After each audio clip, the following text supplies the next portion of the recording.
come here to chew bubble gum and kick ass. And I'm all out of bubble.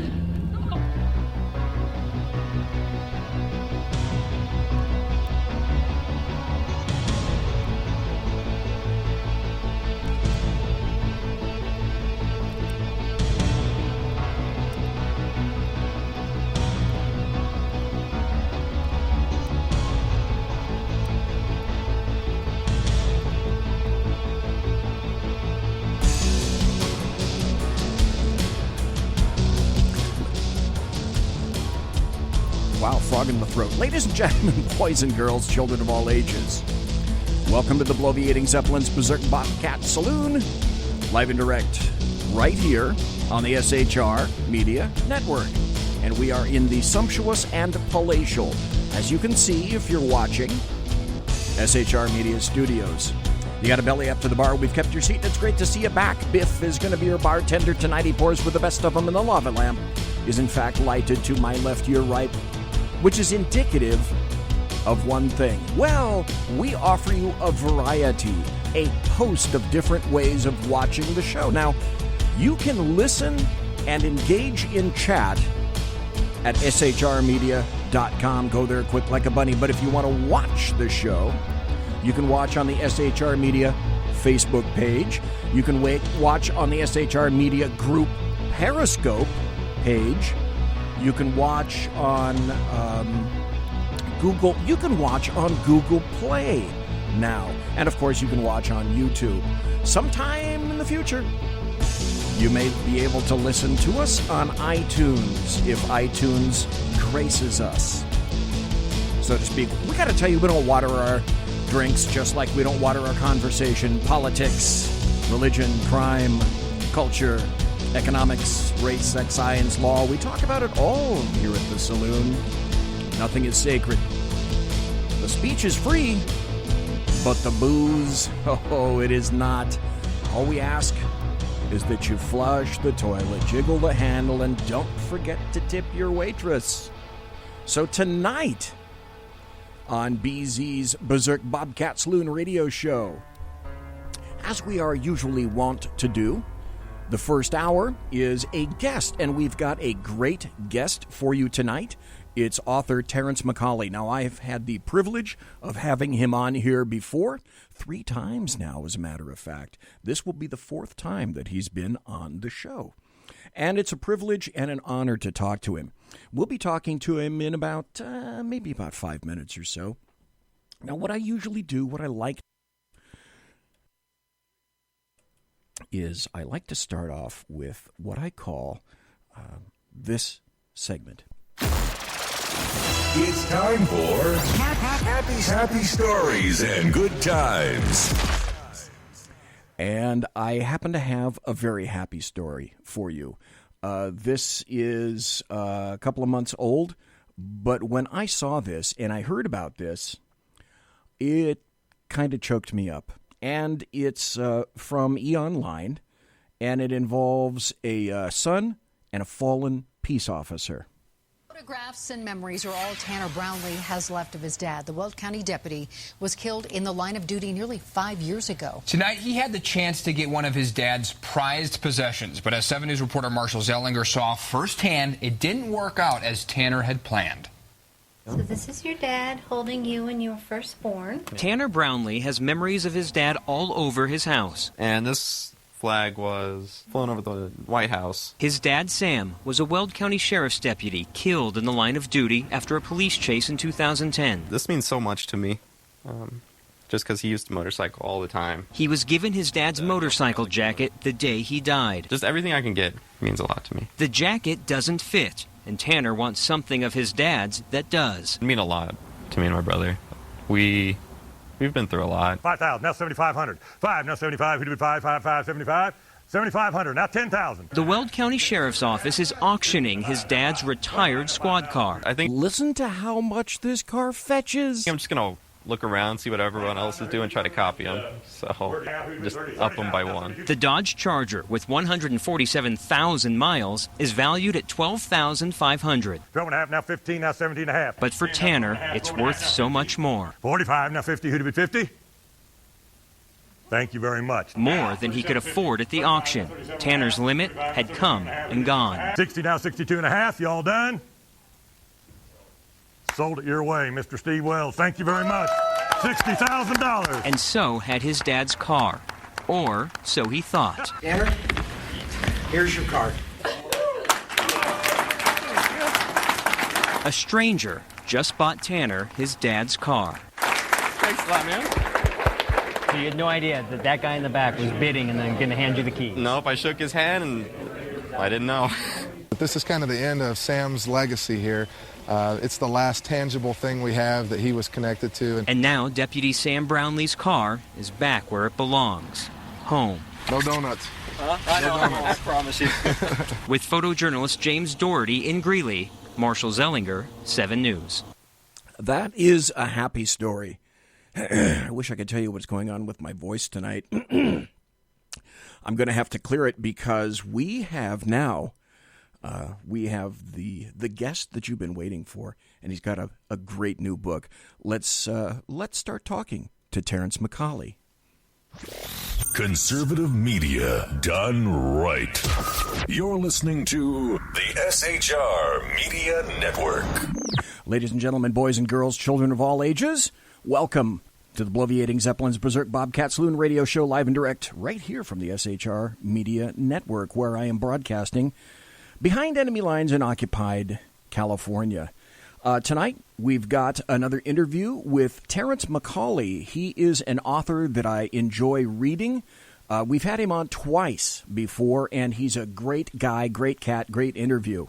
And so, ladies and gentlemen, I'd like to welcome back thriller writer Terrence McCAULEY. He is the author of 8 books, now 9, since the publication of his newest novel, A Conspiracy of Ravens, released by Polis Books. Oh, but wait, is that really his newest book? Well, okay, hold that thought, all right? Now, I spoke to Terrence originally on August 9th of 2017, and then on December 15th of 2017, following the release of his book, A Murder of Crows. So we got to know Terrence and a little bit of his background, his history, his being a proud native of the Bronx in New York City. And that's exactly where he was born and raised. He spent, 27 years of his life there.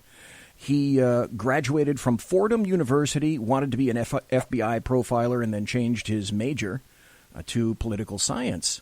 And he had the luxury, this is pretty cool, of being able to walk to school his entire life. He's been working in government pretty much most of his life as well. Terrence McCAULEY became a political junkie at the age of 10 in 1984 when the conventions were starting. Mondale versus Reagan. Harken back to that. And so he kind of ended up following politics early. And politics and history have since then pretty much been a consistent love of Terrence McCAULEY, as well as movies. One of the things I remembered that he told me from one of the original interviews is that he comes from a long line of storytellers, and he enjoyed drawing throughout his ability to draw. He said peaked at about the age of 15. And as an aside, I remember my personal major mistake was not taking the class that I was invited to Joe Kubert School of Cartooning, which also was in New York City. Heavy sigh, major regret. Terrence admires author Richard Matheson, for example, who ended up working in a whole bunch of genres as a respected author. Now, hold that thought for just a second. So that brings us to today. Terrence McCAULEY has a new book out, published by Polis Books. And it may or may not be linked in some way to his James Hicks thriller series of novels. And they include these, and I recommend each and every one of them. The first, Sympathy for the Devil. The second, A Murder of Crows. The third, A Conspiracy of Ravens. So that new book that I mentioned is called The Fairfax Incident, which takes place in New York City. So, Terrence McCAULEY, welcome back to the saloon, sir. How's it going, pal? Great to be here. Thank you very, very much. So, this new book that you've got, that oddly enough I'm holding in my hands right now, though I'm not on video, tell us something about this book, who your protagonist is, and what is this guy doing in 1933 New York City? Right. Well, I mean, the whole premise of this book was to continue my 1930s series, My first book was called Prohibition, and that was set in 1930 New York. That one won an award in 2008 for the Next Great Crime Writer Contest. It was posted by True TV and HBO. So that was a big thrill for me to write that one and to win that series. Then I wound up doing a sequel to that book called Slow Burn, where I take a minor character from Prohibition, a corrupt Tammany Hall detective named Charlie Doherty, and write about him as he is pulled into a murder-kidnapping case that involves one of the wealthiest families in New York City. He thinks it's going to be a quick payday for him because he realizes that the victim comes from a very wealthy family, and all he's looking to do is to supplement his ill-gotten gains by being a crooked cop and try to get the money from the family to keep his mouth shut about some of the more salacious details of the case. Turns out, though, he actually winds up caring about the family and does everything he can to solve the murder and kidnapping case with the family known as the Van Dorns. In the Fairfax incident, which is the latest version, we meet Charlie again after he is thrown off the force, after events that take place in Slow Burn, and he is now a private detective working for the Van Dorn family that I just mentioned. However, he has an open client list, and Mr. Van Dorn asks him to look into the suicide of a Mr. Fairfax, whose widow believes that he did not commit suicide, but that, in fact, he was murdered. As Charlie begins to dig through this case that he believes is going to be a slam dunk because it's clear the guy killed himself, he finds that it is indeed not as simple as he thought. And as his investigation unfolds, he finds himself at odds with some of the most dangerous people who have ever lived. That's the story. You know, no one, the wife, she doesn't want to believe that he committed suicide. And when there's a suicide in the family, no one wants to believe it at all. But his job, he discovers, Charlie Doherty, is, okay, she doesn't want to believe it's suicide, but there is no denying that at all. I mean, it is a clear-cut case of suicide. So he recrafts and rephrases the question. It's not a matter of, did he commit suicide? Now it's a matter of, okay, why did he commit suicide? Right. That's exactly what I wanted to happen. I mean, I didn't give myself an out where there could have been any question that somebody else did it. No, he did. I mean, Mr. Fairfax did indeed kill himself. And what we get to as you read the book, you realize the wife isn't asking the right question. She's not asking whether or not he did it. She's saying there must have been a reason why he did it, because he wasn't decent enough to do it on his own. So what she was really hiring Charlie to do was find out why. And in the course of his investigation, he certainly does find out why. You know, I think it's clear. Well, hell, clear. You said it. You're a fan of history. And I think this book showcases that love of history. And I've got a ton of questions, but I need to interject this, if I might. I've read all your books. I'll continue to read all of your future books. I think it's a journey, and I'm enjoying the ride. But I want to point out that for me, it's a little bit of an honor being able to, as a reader, watch you and read you really develop as an author. I said it before, and I'll say it again here for the people that are listening. Each book just gets better. Yeah, that's okay. That's kind of a hackneyed phrase in the publishing industry. I know that, but I mean it. I think it's thrilling to watch you expand your skills and your writing chops with each and every book. And see, that's what makes me want to continue to read your books in order to find out just what you have in your future store for me and for other readers. I'm just enjoying the hell out of this damn journey. Well, I'm glad that you put it that way, because that's exactly how I write it. My first book, like I said, was Prohibition, so everyone thinks Sympathy for the Devil was my first book, which is the first book in the James Hicks series, right? Which is part of the university. That one wasn't my first book. That was actually my third book. My first one was Prohibition, and that one an award, so I was pretty happy, and I got off to a really good start. So did Slow Burn, won the New Pulp Award in 2014. But then I continued to grow because the more I wrote, the more people read my stuff, the more feedback I got from people who read it, from my readers. And they told me what they thought worked in the first two books. They told me what they didn't think worked. They told me that they wanted to learn a little bit more about my characters in general. So that way, when I started Sympathy for the Devil, I wanted to first get everybody to buy into the fact that I was writing about an intelligence organization that you might not necessarily identify with as the CIA, the FBI, the NSA, because I didn't want to write a book where I had to spend an awful lot of time doing a ton of research into how those organizations really operated. I wanted to tell the story about the world I wanted to create, and so that's why I made the university completely separate, completely autonomous, and a creation of my own. So in Sympathy for the Devil, I get you to buy into that world, and then as I move into A Murder of Crows and A Conspiracy of Ravens, I get you to buy into the character more. Because as you've read, and I hope other people who are listening have read, you see that the story starts to involve Hicks more than just his organization. And I need you to buy into that in order to continue that journey that you mentioned earlier, that you're going with me throughout all of these books, including the Fairfax incident. Like I said, this really is, in my estimation, your best book yet. And that's why we're going to talk about a new book that you've got forthcoming. We'll get to that in a moment.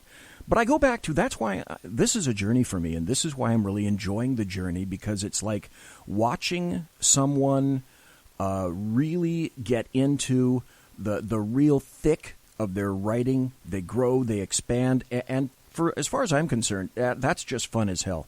I'm enjoying it. I like to promote new authors. I love the hell out of promoting you, because I think you're an author that's really, you have a hell of a future, and I think you're really going to go places. That's why I want people to read you. Now, that said, about going back to the Fairfax incident, this just isn't a random spot in time that you're covering. There's a purpose for going back to 1933. Can you tell people, without really spoiling the book, because I want people to read the book, now, why is going back to 1933 important? Well, I wanted to set it in the same era that I had Prohibition and Slow Burn in, which is 1930 and 1931 respectively, and 32 respectively. The reason why I did that was because it was an interesting time in our nation's history and an interesting time in New York's history, too. You had the end of the Roaring Twenties, you had the beginning of the Great Depression, and you had the death of Prohibition. And at that time, you had the underground economy of illegal booze starting to fray, and you had other people that had been on the fringes of crime actually starting to take over, as you had the older ethnic populations like the Irish, who had been here for a long time, begin to move into the mainstream. So there was a lot of turmoil, and out of turmoil comes great storylines. So in the Fairfax incident, I do it in 1933 because it was an ugly time in our nation's history. It was when FDR became president after a very contentious election. His primary fight was a lot more contentious than his general win, but the country was also undergoing a lot of great turmoil. A lot of, the Great Depression was really in full swing at that point. And at home, you had rise to a lot of fascist movements. And one of those fascist movements was the German-American Bund that started off as a regular, almost like the Ancient Order of Hibernians that promoted Germanic pride and trying to cast off the shadow of defeat from that the German people suffered in World War I. But as that movement grew, it got a little bit more sinister behind the scenes. And that's what I explore in this book. And the events that happen in this book, in terms of some of the camps that were open for the young people of Germanic descent, actually were opened in places in Long Island and New Jersey and in other places across the country, too. So I wanted to be able to use my love of history and use it as part of my novel. So the book, The Fairfax Incident, folks, we're talking to Terrence McCAULEY, the author of The Fairfax Incident, and a whole host of prior books. So this book, The Fairfax Incident, really does have a direct linkage to the university and the world of James Hicks in 2018. And that's why I say, folks, you need to read the James Hicks series of books. And for those who haven't read you before, and I'm trying to get you some sales, dude, can you give an overview of this series? Who is James Hicks, and what is the university? I mean, this is now you're talking about your thriller series. Right, exactly right. I mean, I have this dream of mine that everything I've ever written is going to be related somehow. That's what even the Western that I've got coming out has a very, very loose correlation to what I'm working on now, because I don't want to ever have anybody think that when they buy one of my books that it's like an investment, like getting into Game of Thrones or Lord of the Rings. I'm never going to get that sense, because I personally don't like writing that way, and I don't like reading books like that. But I definitely want people to say, oh, yeah, I've heard about that character. I remember that. I'm glad this is all related, because then I like how these references to characters keep popping up.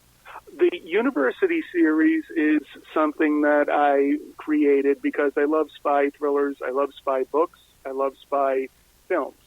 I wanted to, but I always found them to be a little bit predictable, especially in the early 2000s, and then before Bourne and the new James Bond reboot. I found them all to get a little bit formulaic, and I wanted to try to write something that I would have wanted to watch or read. And I loved Le Carre. I loved his Smiley books, but I wanted to tell something that was a little bit more accessible. So I set it in modern-day New York about a fictional intelligence organization that in the first book, Sympathy for the Devil, is simply called the University. You know that they have technology. You know that they have, back then it was actually what I would call near technology, because they communicate all through their cell phones. And back then, cell phones weren't as capable as they are today. I actually got a lot of people sending me emails saying there's absolutely no way anybody's going to be able to have their thumb scanned and their face facial recognition software used to open their cell phone with a cell phone that size. There was absolutely no way it's ever going to happen.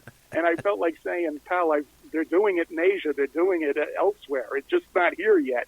But I did use, so I wanted to capitalize on the movement at the mood at the time of, it was the post-Snowden era. A lot of stuff that the government was doing and wasn't previously known was now in the public record. And I wanted to capitalize on that mood of curiosity to introduce you to a new kind of character. And a guy like James Hicks is that new kind of character. He is not Jason Bourne. He is not James Bond.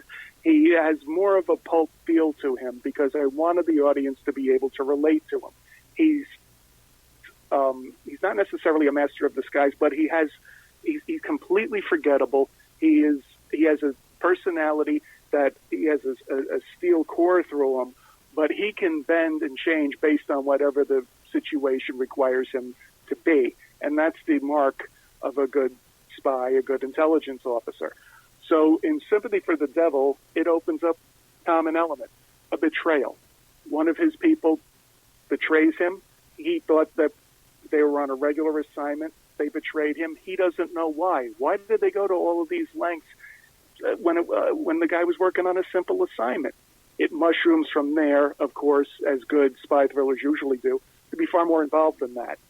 Then in the second book, called The Murder of Crows, more of that mystery is revealed, more of what the university can do is revealed, and you get to understand more about Hicks' motivation and the university's dark side, if you will. And you get to also see that despite all of this technology, there's still humanity at the core of this organization. The university also comes in direct conflict with the NSA and the CIA and the DIA. So it humanizes Hicks in that the hunter has now become the hunted. Then in A Conspiracy of Ravens, you see Hicks' more vengeful side, vengeful for his own personal losses and also for the country that he's trying to defend. He's trying to defend the West, he's trying to defend the United States, and he draws on a team from all over the world to help him do that. So I've established that world, but I always had people ask me, how in the hell did the university come to start in the first place? And that's why I wrote the Fairfax incident, because I wanted to tie everything I've written together, my 1930s stuff all the way straight up through to my modern day stuff that I just mentioned. See, and that's why I think that's a brilliant thread, because you wouldn't necessarily see that a series of books published in 16, 17, 18 is going to lead back to 1933. That's the brilliance of that. However, talking about James Hicks, I'm guessing that you are writing a fourth James Hicks book following A Conspiracy of Ravens? I have, yes. I have a 60,000-word draft done. I worked on it right after A Conspiracy of Ravens. It's my publisher and I, Bolus Books, haven't talked about what the future is going to be for the University series or James Hicks, but we're going to work on it. And I definitely intend on telling far more about James Hicks than you've read so far. I actually, if people read the first three books, they'll see that I slowly expand the team to not only include Hicks, but other interesting characters as well. And my dream is to tell one more book with Hicks as the central character, and then spin it off where the minor characters then get their own book, and continue the onward momentum that I create in the earlier books, too. So it'll all be thematic. It'll all be about the same kind of, the same story that we're covering, the same university and up against the vanguard, but it'll be told from different points of view, which keeps it fresh and keeps me fresh as an author as well. Okay. And I'd love to be able to tell Charlie Doherty more about Charlie Doherty's journey from the 1930s onward. Back to the Fairfax incident. I'd like to make these observations and see what you think about them. To me, you've written the book, you've portrayed New York City almost like a character unto itself. I'd like to read a passage from that. Traffic turning onto 5th eased up enough for me to cross the street, and I began walking south again, looking forward to a nice quiet stroll on my way to meet a contact at the library. But there's really no such thing as a nice quiet walk in Manhattan. Trucks were always backfiring. The sound of pneumatic hammers pounding away at concrete or asphalt was never too far away.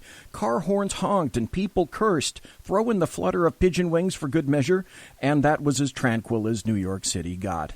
It's a whole lot of different sounds all mixed together in one big urban symphony, but it's usually the same sounds heard over and over. See, that kind of stuff just resonates with me. You make New York City almost like it is a character itself. And then, further, you go not just into New York City, but you go into a little bit of history again, and you tell us something, you end up telling us something about the Empire State Building that I certainly didn't know. Here's another passage. The Fairfax Liability Company had leased several floors in the Empire State Building right after the dump first opened a couple of years before. It might have been the tallest building in the world, but they'd built the damn thing in the middle of nowhere, a dead spot on the city map. It wasn't near any subways. Penn Station was several blocks away, and Grand Central was even further. Throw in the fact that you could actually feel the building sway on windy days, and let's just say companies weren't exactly lining up begging for space. With the Depression on, there weren't that many companies left. See, that's the kind of writing that I love. That's why I say that you're really getting into stuff. And of course, you're writing about what you know, and you're writing about what you love. And let me go one more. I have one other little passage that I'd like to go into. It's no secret that you're a cigar aficionado. Somehow, I don't know how this happened, but somehow that somehow managed to manifest itself into the Fairfax incident. And here's another passage. Folks, you are listening to Terrence McCAULEY. You're listening to myself, the Bloviating Zeppelin, by the way, on the Berserk Bobcat Saloon radio show. We'll be right back with Terrence after this small, brief break. Hey, now's the time to go to the bathroom. You're listening to the SHR Media Network. The new show on the SHR Media Network, Sackheads Against Tyranny, on shrmedia.com. Go there quick like a bunny, 11 p.m. Eastern, 8 p.m. Pacific, every Wednesday, live and direct on the SHR Media Network. shrmedia.com. Be there. Human by race, Christian by faith, American by nationality, and conservative by choice. Reverend Ralph J. Chittum Sr. is the right guy on SHR Media from 8:05 to 9 p.m. Monday through Friday. And if on the rare occasion I am ever wrong, I will still always be right. The right guy on SHR Media. When dirty politicians, shadow governments, and deceptive Islam blind the world with fake stream media smoke, their only fear is one man with a cane. I'm Dave Milner. Join me through shrmedia.com, highplanestalkradio.com, and the Western Free Radio Network at Spreaker, YouTube, and iTunes for a different perspective weekly on the Unpleasant Blind Guy. And catch me on Jeff Mitchell's EDL Radio on blogtalkradio.com. There's no surrender ever, because truth is not always pleasant. Hey, this is Michael Wright. And I'm Shannon Wright. Join us for The Right Way with Shannon and Mike, Monday through Thursday from 7 to 9 a.m. right here on SHR Media. Why are they joining us? For fun things like sports, politics. Oh, maybe some news and entertainment? And all kinds of other things. Money and recipes and events, all kinds of stuff. Yeah, so join us Monday through Thursday, 7 to 9 a.m. here on shrmedia.com. Hey, who's going to take Sean's chair? I'll run the buttons if you want. The what? The slider The what? thingies. The Those what? things. We have those? Yeah, right over there. Where? It's on the board. That damn technology. Fucking technology. I know. What are we going to call it? Call what? The show. What? The show. What show? The new show, Wednesdays. Every Wednesday on shrmedia.com. 11 p.m. Eastern, 8 p.m. Pacific. Sackheads. Against tyranny. There you Against go. tyranny. I like that. Let's do it. You guys are porked. Hello, I'm Tim Hart. I'm the guy BZ hires due to his shameless contract with the SHR Media Network to voice his promos. He'd like me to tell you that the Bloviating Zeppelin's Berserk Bobcat Saloon radio show can be found on SHR Media Network, Spreaker, and YouTube every Tuesday and Thursday night at 11 p.m. Eastern and 8 p.m. Pacific, featuring right thinking from a left brain and doing the job the American media maggots won't. You'll find that the speech is free, but the drinks are not. There, in the saloon, just when safety pin manufacturers are running out of metal for the diapers of the leftists, BZ is sending his personal drones of freedom into the wheelhouses and ossicles of lovers of sovereignty and liberty nationally and globally. Broadcasting behind enemy lines in occupied California, BZ swears that no rights were harmed in the making of this promo. It's your business diva here, Melanie Collette. I am inviting you to a front row seat as I discuss some of the most intriguing details of wealth and finance with today's movers and shakers in the world of business. Listen in and discover financial truths on a global, domestic, and household scale. Uncover topics that will impact your wallet today and in the future. Money Talk with Melanie airs Monday through Friday, 5 p.m. East, 2 p.m. West, right here on SHR Media and High Plains Pundit Talk Radio. You can't afford to miss it. Conservative media done right. You're listening to the SHR Media Network.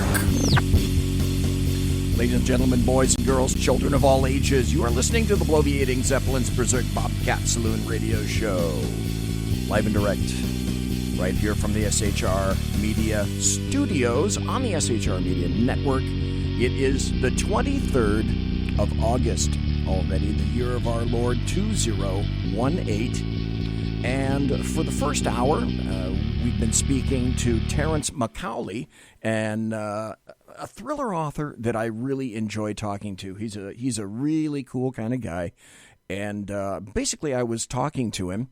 He's based out of New York City, lives in New York. And I'm gonna ask him all about his contact information and whatnot. But he's written 4, 5, 6 novels now. He's going to change genres in the future. And I was talking to him about his newest book, The Fairfax Incident, where New York City it's kind of like its own character. And he had some information about the Empire State Building that I just was not aware of. A good breeze kicked up, and I moved behind the alcove to fire up one of the cigars I bought at Nat's. I might not have had the chance to smoke it with Blythe, but there was no reason I couldn't enjoy it now. I took a good pull and let the smoke drift nice and slow through my nose. Nothing like fine tobacco to get the brain in working order, at least my brain anyway. Authors write what they know. You're writing what you know. This is why I enjoy the book. This is why I'm saying that it's the best book, in my opinion, that you've read yet, or excuse me, that you've written yet. This is why. Terrence McCAULEY, I enjoy the hell out of this journey that you're taking us.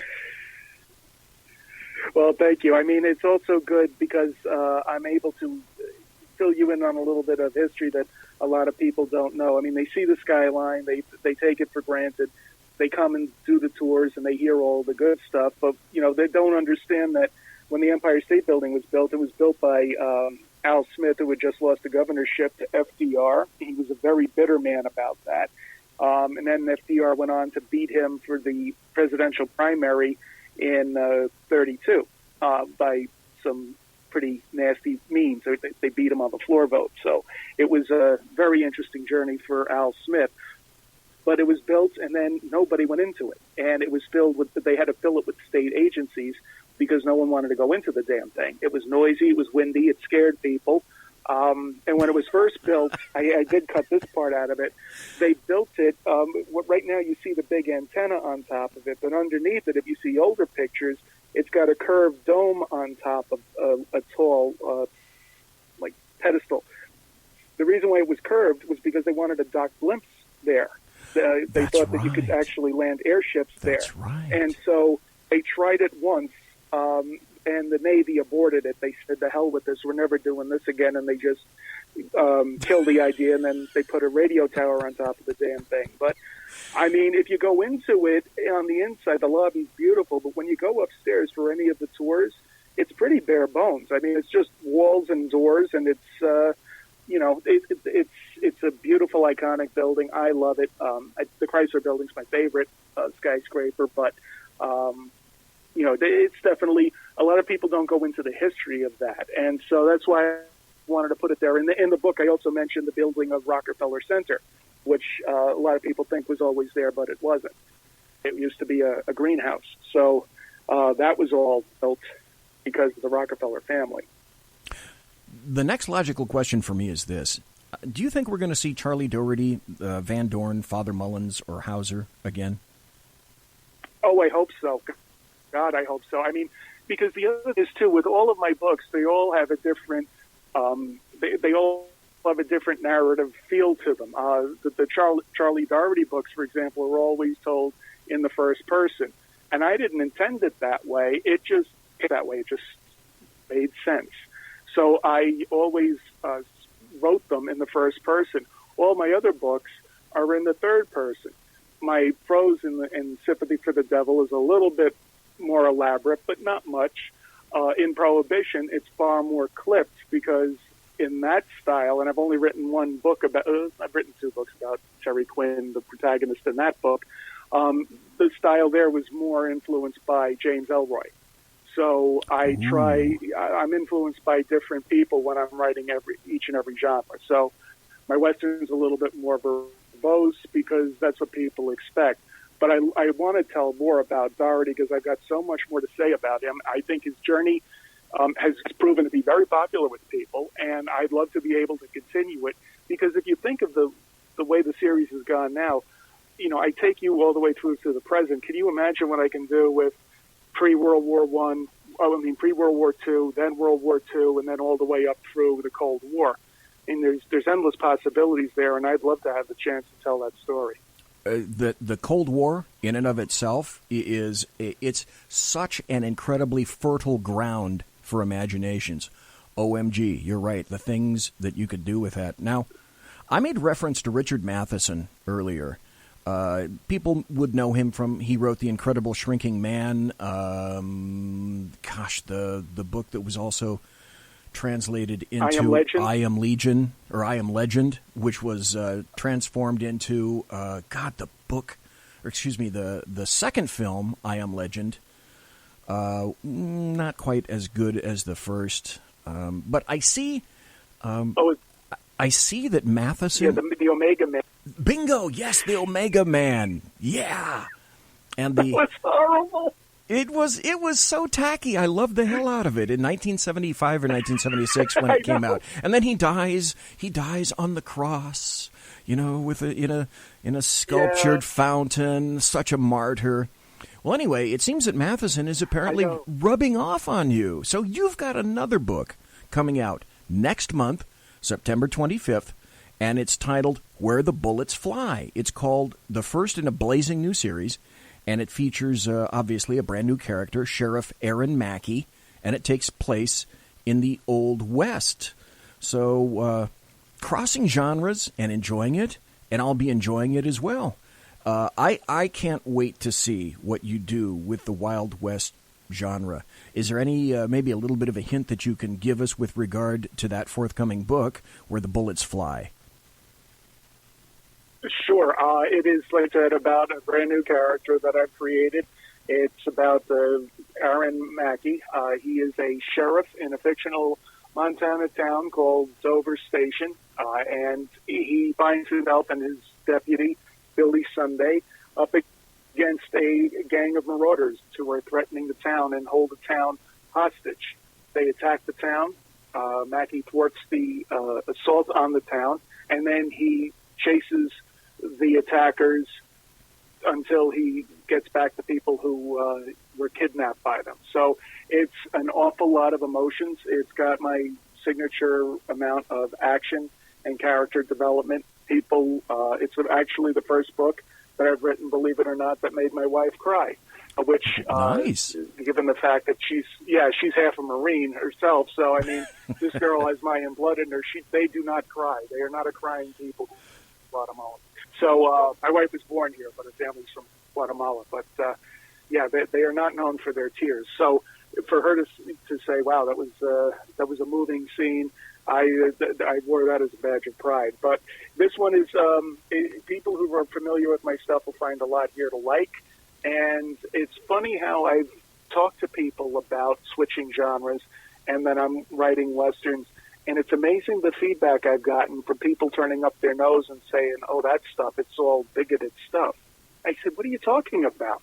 And they say, oh, cowboys and Indians. I mean, no one really reads that stuff anymore.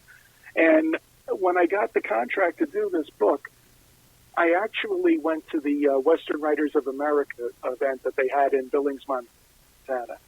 And I was absolutely floored by the amount of scholarship in that room and at that event. I mean, the knowledge of history, the knowledge of general fiction, the knowledge of everything pertaining to the West, old and new.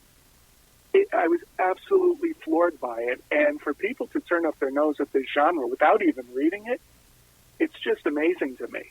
No, it's amazing. So that's the kind of thing I want to change. It's amazing because what was the Wild West? Oh, that's right. The Wild West was nothing but immigrants. Right. Good Lord. So, I'm sorry, go ahead, exactly sir. Right. I mean, it's a purely American story. It is not all Pollyannish. It is not all glory. I understand that, and but that's what's beautiful about it. There's so much room to explore it. It's not just about cowboys and Indians. It's not just about the shootout in the middle of Main Street at high noon, which never happened anyway. I mean, you know your guns. You know damn well that you're not going to break your ass to get all the way out to the middle of nowhere and stand there and let somebody shoot at you after going through all of that. It's just not going to happen. I mean, and the same thing like when people, when these movies show the bad guys riding into town and robbing the bank and everyone cowering in the stores as the bad guys ride out. That didn't happen either. No. People, as the research I've done on it, people would say, hey, they're stealing our money. There was no FDIC back then. It wasn't backed by anything. they're riding out with their gold. So what happened? The shopkeepers grabbed shotguns, went out and shot the bastards as they were trying to get away. And more often than not, they stopped them. So, I mean, it's a history that unfortunately has been obscured by 1950s television that was great for inspiring interest in the general West. But when you actually do the history of it, it's so much more than what we saw on Gunsmoke and the Rifleman and places like that. So that's why I was drawn to the genre, and that's why I wanted to switch for a little bit.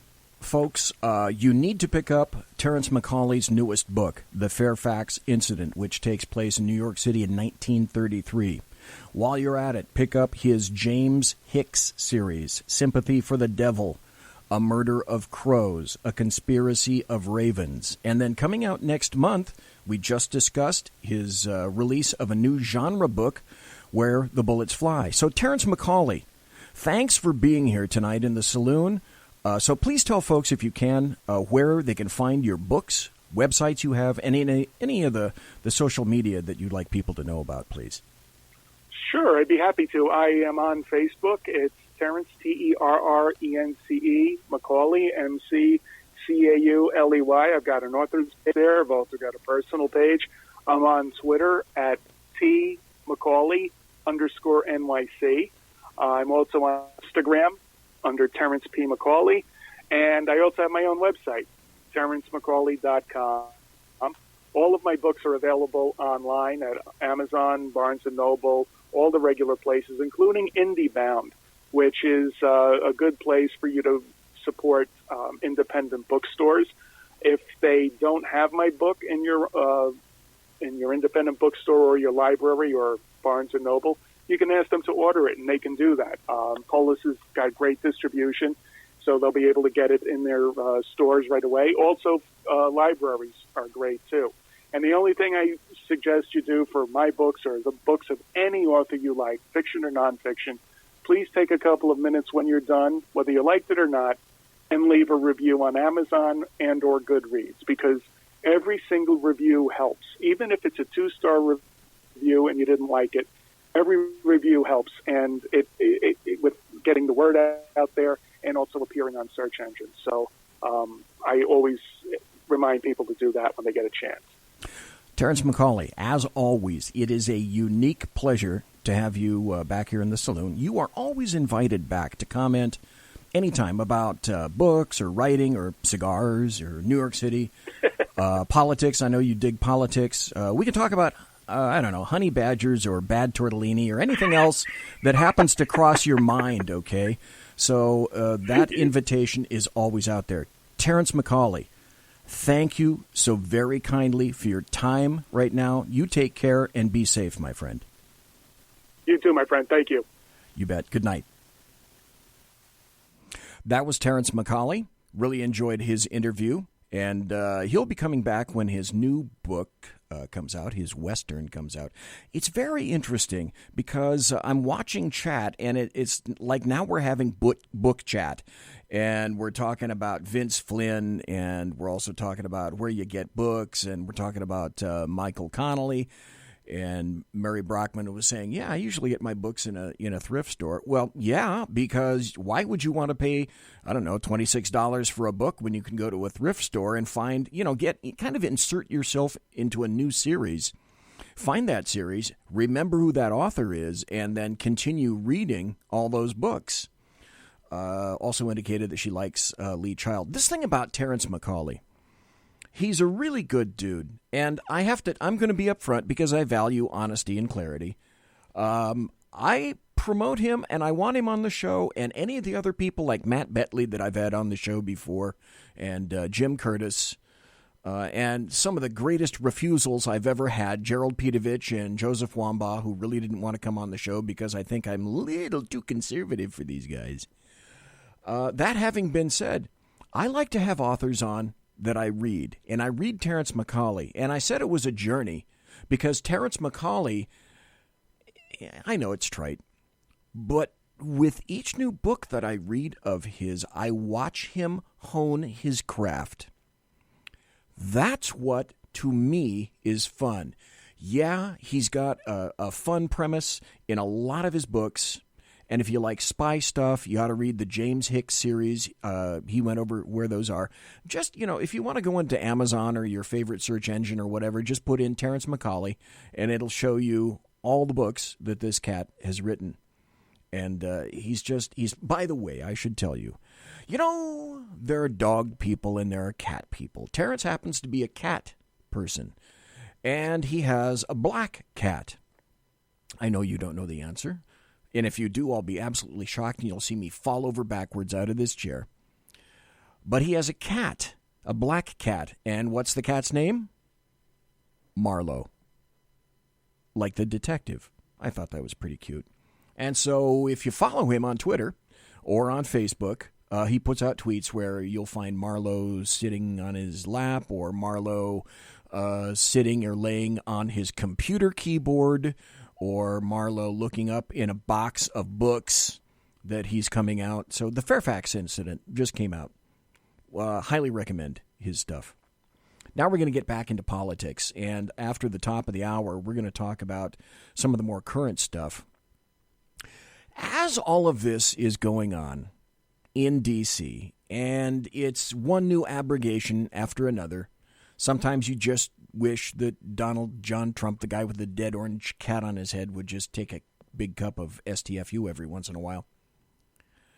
Just when you think that we're losing, well, number one, let me tell you, as I spoke to Lonnie Poindexter Tuesday night, essentially what Lonnie Poindexter said, because he lives in D.C., he is in the biggest belly of the beast. I'm 2 miles from the belly of the beast here in California, in Sacramento. That's close enough for me. But he's in D.C., in the big, big, big swamp belly of the beast. What he was saying is this: all is not lost. Don't give up. Don't be afraid. You can't listen to polls. You need to get out and do exactly what I've been advocating for quite some time. Vote red in November. Overwhelm the vote. Get all your friends out. Don't listen to these polls. Don't listen to any of that stuff. Just in November, get the heck out and vote. That's all you need. Having said that, you may think, I get into my negatives every once in a while. And I have to remember that, just like Lonnie said, there are certain things that the American media maggots are attempting to portray and slant and make you think that all is in fact lost. Well, all is not lost. Here's an article from the Washington Post, of all places, and it says this: with little fanfare, Trump and McConnell reshape the nation's circuit courts. As the Senate moves towards confirming Supreme Court nominee Brett M. Kavanaugh, President Trump and Senate Majority Leader Mitch McConnell are leading a lower-key yet deeply consequential change to make the entire and remake the entire federal judiciary. And that's important. That's incredibly important. The Senate already returned Wednesday from an abbreviated summer recess to confirm 2 more federal appeals court judges by the end of the week. Stop right there just for a second. By the way, next week, there are going to be 12 more judges up for confirmation pushed by McConnell. So it's not stopping, it's continuing. That would come on top of a record-breaking string of confirmations. The Senate has already installed 24 appellate judges since Trump was sworn in, the highest number for a president's first 2 years in office. That's a triumph. While much of the focus has been on Kavanaugh and Justice Neil Gorsuch, by the way, stop just for a second. September 3rd, Kavanaugh is going to be confirmed. September 3rd are the hearings. I'm pretty darn sure that he's going to be confirmed, but September 3rd, just keep that in your brain. That's when it's up. And Mary Brockman, you're right. All is lost if Republicans don't get out to vote. And you can look around you and sense and know that the Democrats, they have a bee up their butt, and they are on fire.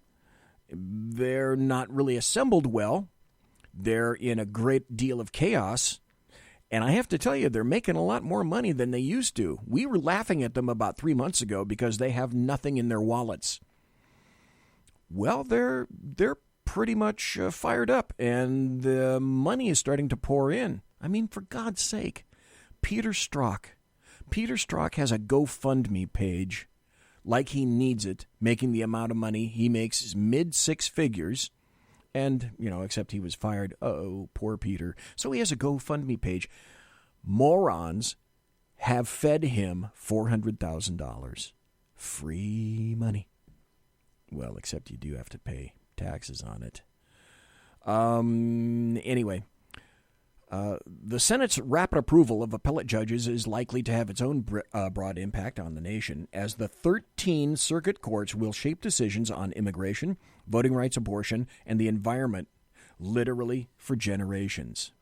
For McConnell, this is the culmination of a years-long gambit that started with stymieing President Barack Obama's judicial nominees, most notably Supreme Court choice Merrick Garland, and creating a backlog of vacancies on the nation's highest courts.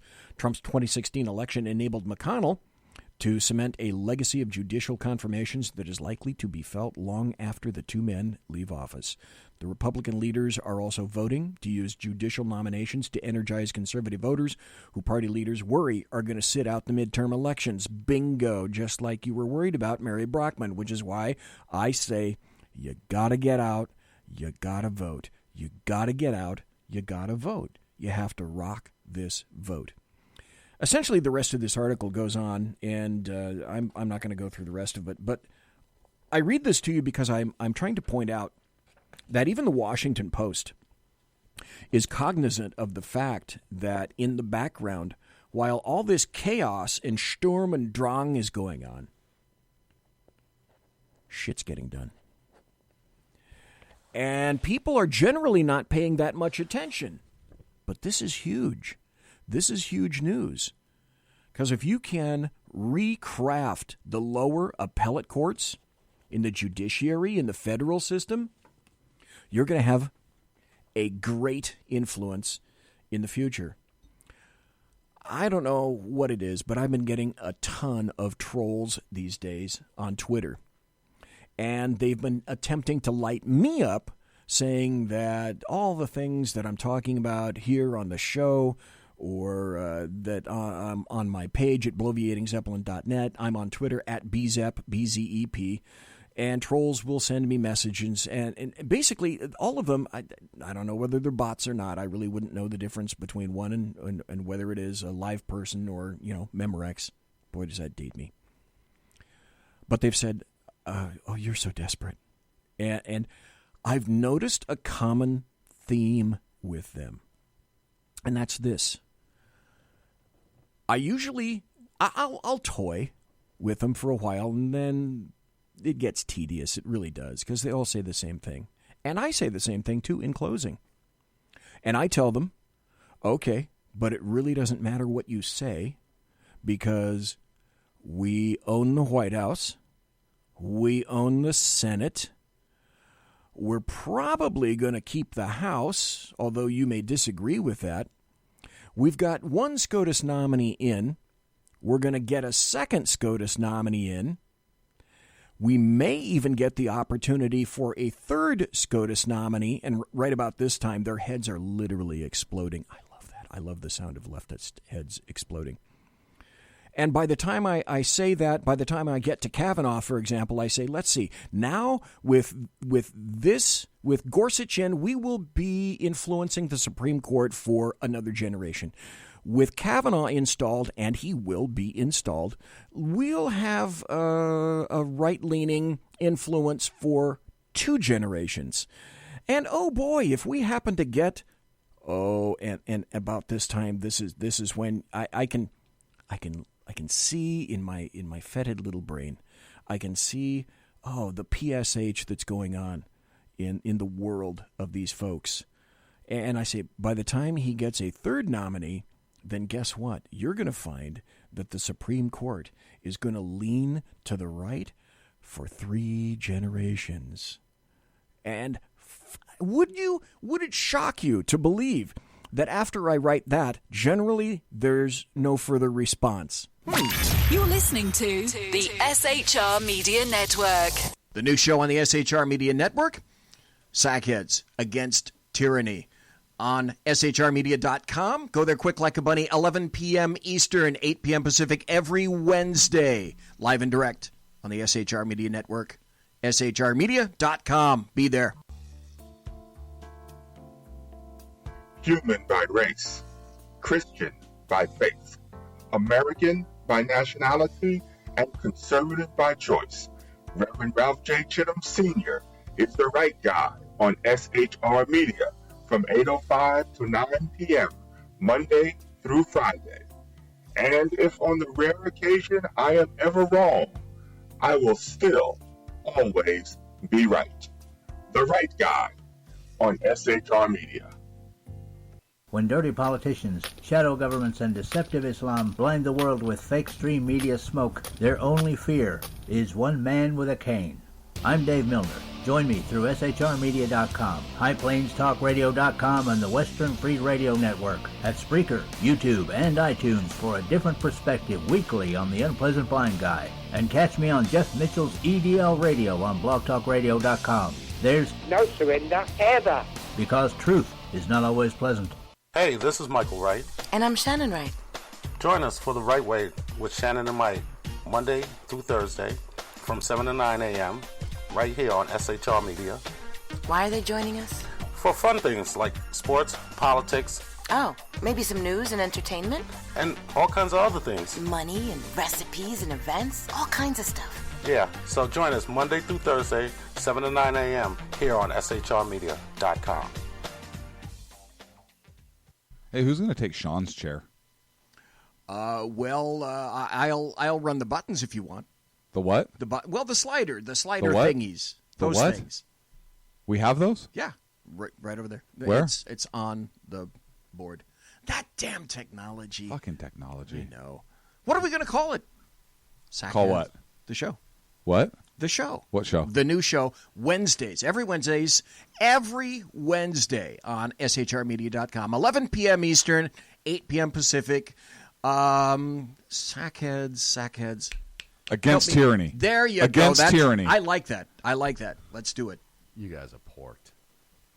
Hello, I'm Tim Hart. I'm the guy BZ hires due to his shameless contract with the SHR Media Network to voice his promos. He'd like me to tell you that the bloviating Zeppelin's Berserk Bobcat Saloon radio show can be found on SHR Media Network, Spreaker, and YouTube every Tuesday and Thursday night at 11 p.m. Eastern and 8 p.m. Pacific, featuring right thinking from a left brain and doing the job the American media maggots won't. You'll find that the speech is free, but the drinks are not. There, in the saloon, just when safety pin manufacturers are running out of metal for the diapers of the leftists, BZ is sending his personal drones of freedom into the wheelhouses and ossicles of lovers of sovereignty and liberty nationally and globally. Broadcasting behind enemy lines in occupied California, BZ swears that no rights were harmed in the making of this promo.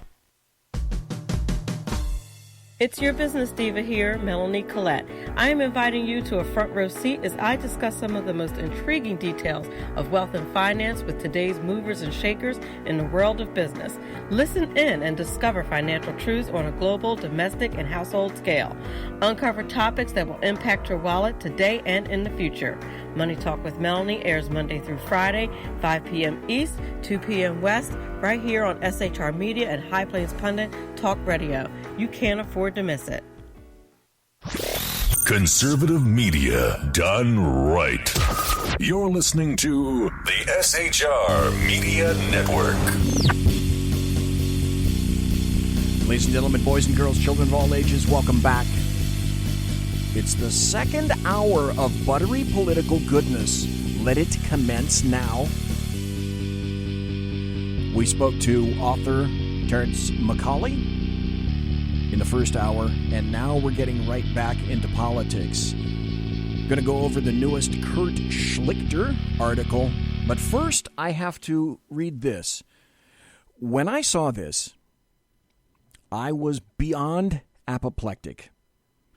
And rather than describe my feelings, I'll go over the story and I'll let you be the judge of whether or not I should have done that. I've calmed down. I heard about this on the way over on a radio. And then I threw it up on the screen. I found out the story. I found where it came from. And let's just say, as being a resident in California, and all the evil and hoary things that entails, then in these circumstances, the things that have been occurring in California this summer, to read this story, yeah, I kind of did go 210 over 190, and I calmed down. The article is this. Report: Verizon throttled fire department's unlimited data plan during wildfires. Verizon reportedly throttled the Santa Clara County Fire Department's unlimited data plan while they were fighting a record number of wildfires, placing lives at risk. According to Gizmodo, Santa Clara County Fire Chief Anthony Bowden claims Verizon, quote, had throttled a SIM card connecting a fire department mobile command vehicle named OES 5662 to 1/200th of its normal speed, putting lives and property at risk, and that the company's support team refused to lift the restrictions until fire officials purchased a new data plan at more than twice the cost. Excuse me while I tamp down some words. My first is, if you happen to have Verizon, shed it immediately. Bowden further claimed that the incident severely interfered with the OES 5262's ability to function effectively, and added that Verizon deliberately throttled the data in an attempt to coerce the department into paying more money during a crisis. Stop. Aren't there laws in Florida? Aren't there laws in some of the southern states? Mike Pasqua, you'd probably know about this, that say something similar to, you can't gouge your customers. You can't charge them $75 for a gallon of milk. That may be in Texas as well. Is this not doing the exact same damn thing? While Verizon ultimately did lift the throttling, it was only after County Fire subscribed to a more new, expensive plan, Bowden proclaimed. In light of our experience, County Fire believes it is likely that Verizon will continue to use the exigent nature of public safety emergencies and catastrophic events to coerce public agencies into higher-cost plans. Well, what did Rahm Emanuel say? There's nothing like taking advantage of a catastrophe. Verizon's doing the exact same thing. How despicable is that? Even if that means risking harm to public safety during negotiations. In a statement, Verizon claimed the incident was due to a mistake in how we communicated with our customer about the terms of its plan. More buzzwords and bullshit. I can't put it any other way. Wildfires continue to rage across the state of California. Earlier this month, one fire north of San Francisco became the largest wildfire in the history of the state, burning over 443 square miles, approximately the size of the city of Los Angeles. I'm not going to finish the rest of that story. All I can say is Verizon, I don't have good words for you. You can imagine the words that I'm thinking. If you have Verizon, you need to drop those bastards like a hot rock. And so perhaps it's time for a little bit of an uplifting story, because I had Kurt Schlichter on last Tuesday, and he was a ton of fun. And he now is weighing in on the various security clearances. And this is why I like reading Kurt Schlichter. His article is called Pulling Their Clearances is Only the Start. It's time to stamp out elite privilege. Elite privilege? Oh, yeah, you got that right. He writes, help, I'm being oppressed. My freedom of speech has been utterly stripped from me because when I retired from the Army, those fascist monsters took away my top secret security clearance. See, A security clearance is a special privilege I should be entitled to exploit for as long as I want to because... Well, shut up, peasant, that's why. I learned this in my con law class, right after we studied the Constitution's text enumerating the rights to abortion, wedding cake baking servitude, and to be called by the bizarre pronoun of your, Zer choice. Oh, wait, all of that, except the giving up of my clearance part, is utter nonsense. But John Brennan, that hack, and his elite pals are supposed to get the special privilege of keeping it. Why? As a professional courtesy. See, security clearances are things you pass out as favors or rewards, I guess, at least among the elite. Courtesy among them, nothing for you, though. You aren't special. You're just some guy serving his country and not turning it into a profit center on the outside, like a sucker. I got my clearance for the same reason you readers who got one of yours, because I needed it to do my job in the service of our country. And when I stopped needing it, because I was no longer doing a job in the service of my country, I didn't get to keep it to inflate my value as a pundit or a consultant. Mine went away, as did yours, I'll wager. BZ's went away, too. It was snatched rapidly. The chances are pretty infinitesimal that you're one of the special somebodies who gets handed power and privilege not to serve our country, but as a perk for being part of the in-crowd. Being a colonel was just a job for me, and doing what you did was just a job for you. But for a lot of these retired generals and senior bureaucrat time servers, it's a lifestyle. I always saw my eagle as least. They think they hold the pink slip on their positions. Oh, and do they ever have contempt for normals like you and me? Security clearances get pulled routinely when the holder no longer needs access, because the fewer people with access, the safer the info is. Pretty basic stuff. But hey, we'll take the chance on classified info spilling if it means elite jerks can get to bask in the warm light of being in the know. It's not like any of our betters ever got caught up in classified info shenanigans. Not Felonia Milhouse von Pantsuit, not that towering doofus James Comey, not David Petraeus, and not his mistress. Oh, wait, all of them totally did. But, of course, these elite malefactors are all in jail because you and I would be if we did what they did, aren't they? Oh, right, they aren't. They're special. More professional courtesy, more special rules for special people. Now, we're also told that these special somebodies need to keep their clearances in case somebody actually in the government who is actually doing a government job instead of raking in bucks as a consultant or a pundit wants to ask their sage advice. How would that go with John Brennan? Hey, John. It's Don. Yeah, no hard feelings. Anyway, I needed to pick your brain about some stuff that you have a unique perspective on. So, how do I lie to Congress and get away with it? How about leaking to the liberal media? Any professional tips? Oh, and how do I get 30 of our sources in China caught and shot? Yeah, I know you weren't in charge of the CIA then, but hey, you can tell me how you repaired the damage when you were director.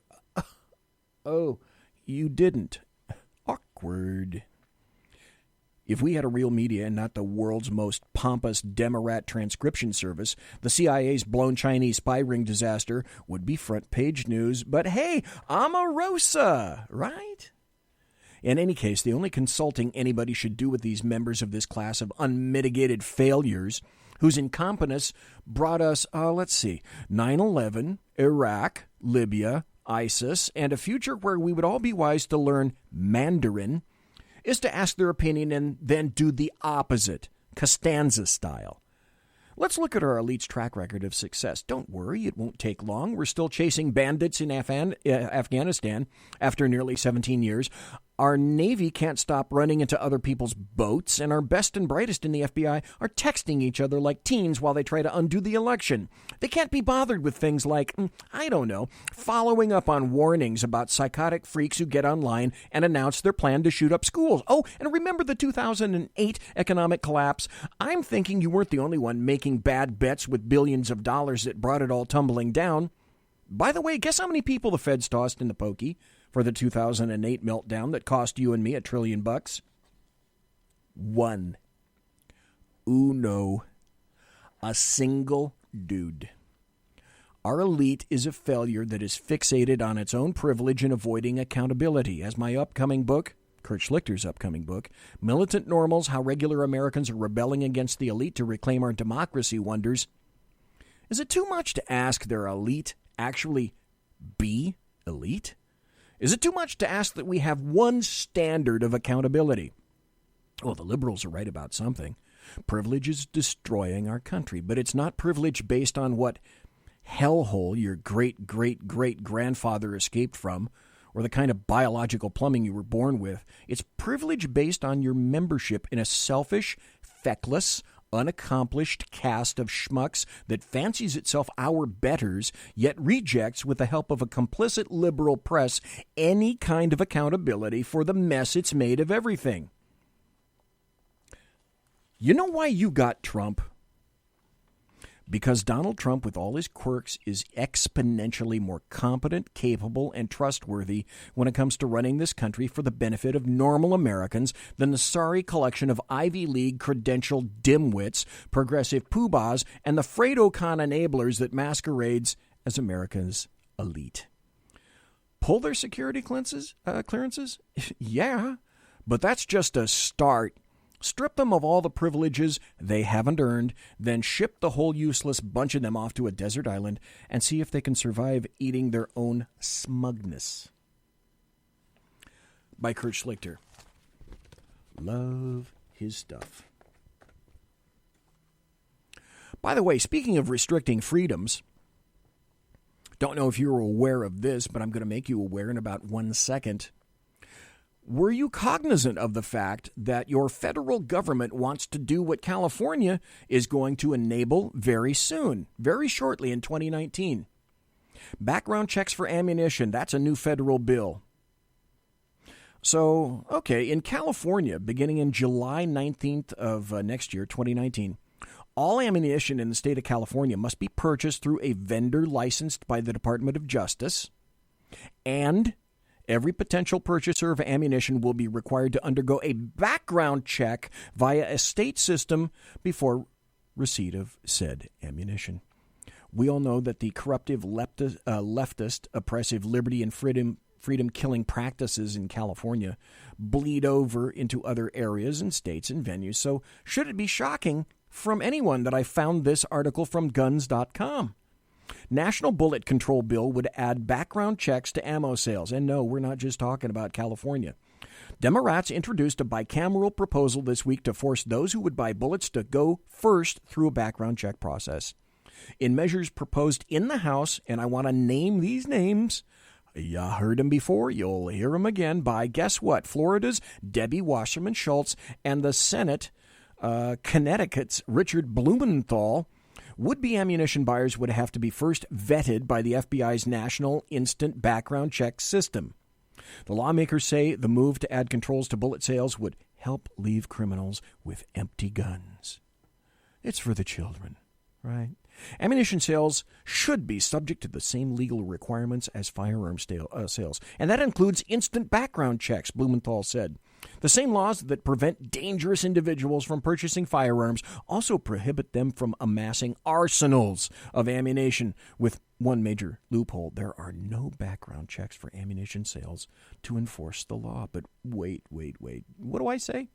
Just wait. It gets better. Don't think this isn't purposeful. The move would force potentially millions of ammunition purchases into the already swamped NICB clearinghouse, where transfers would be approved, delayed, or denied while the language of the proposals is not available. Imagine that.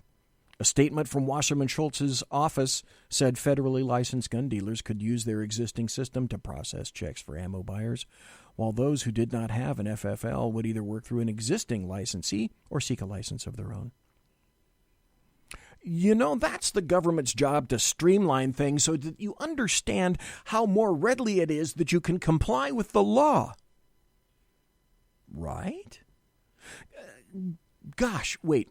In retrospect, this wouldn't be some kind of, like a retributive reaction after Debbie Wasserman Schultz demanded her laptop back from the U.S. Capitol Police after its chief refused to return it, and she threatened him in public because of an investigation into her Pakistani IT staffer, would it?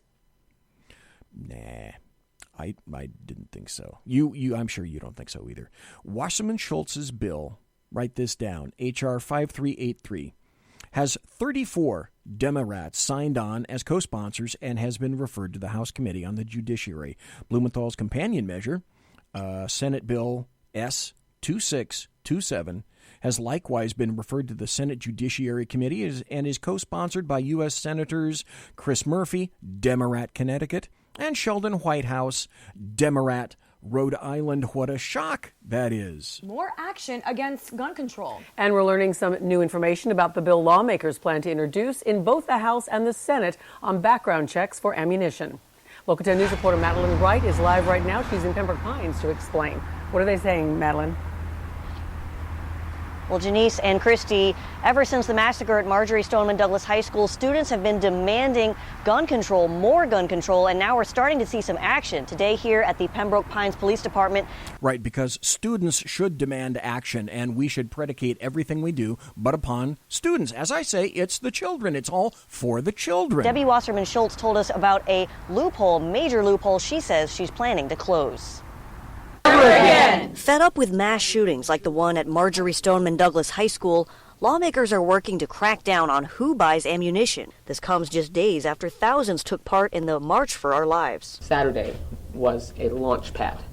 So anyone that thinks that that was the end is sadly mistaken. Federal No, by the way, that wasn't a guy. That was Debbie Wasserman Schultz. law says convicted felons, domestic abusers, and dangerously mentally ill people can't buy weapons or ammunition. And yet, unlike firearms purchases, someone who wants to go into a store that sells ammunition can buy as much ammunition as they want without so much as being asked their first name or any other question, and walk out. Congresswoman Debbie Wasserman Schultz is working to close that loophole. The Ammunition Background Check Act of 2018 that I filed on Thursday and that is being filed in the United States Senate by Senator Richard Blumenthal of Connecticut will close that gaping loophole to require all... Maybe you're wondering to yourself, BZ, why are you not interrupting this as you normally do? Because I'm going to unload at the end of this. All buyers of ammunition to undergo an instant background check.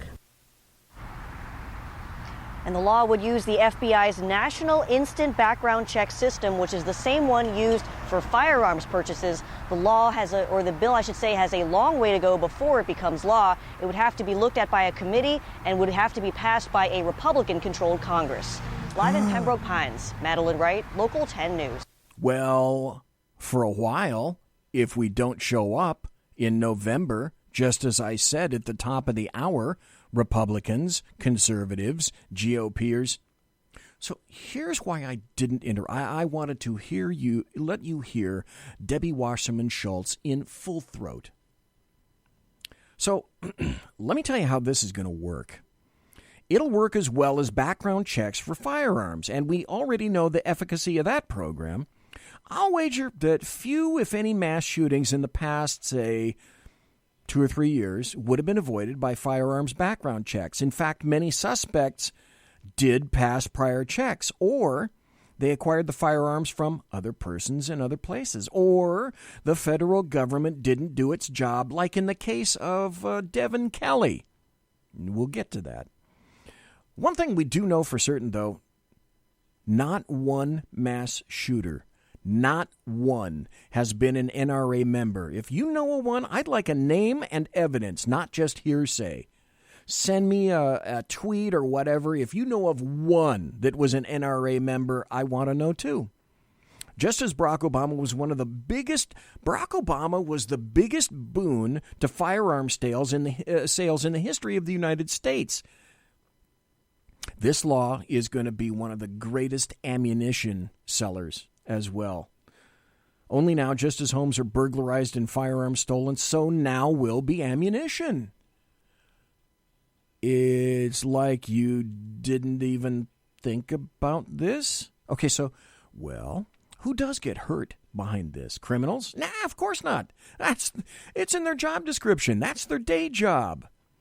It's going to hurt Americans who adhere to the laws.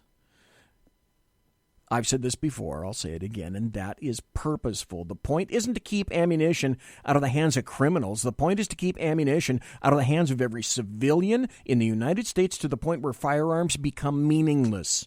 That is the point. As we all know, the terminus of gun control is firearms confiscation and utter proscription. Translated, a purely defenseless society, because that would be a much better society, wouldn't it? Okay, let me do a translation for you.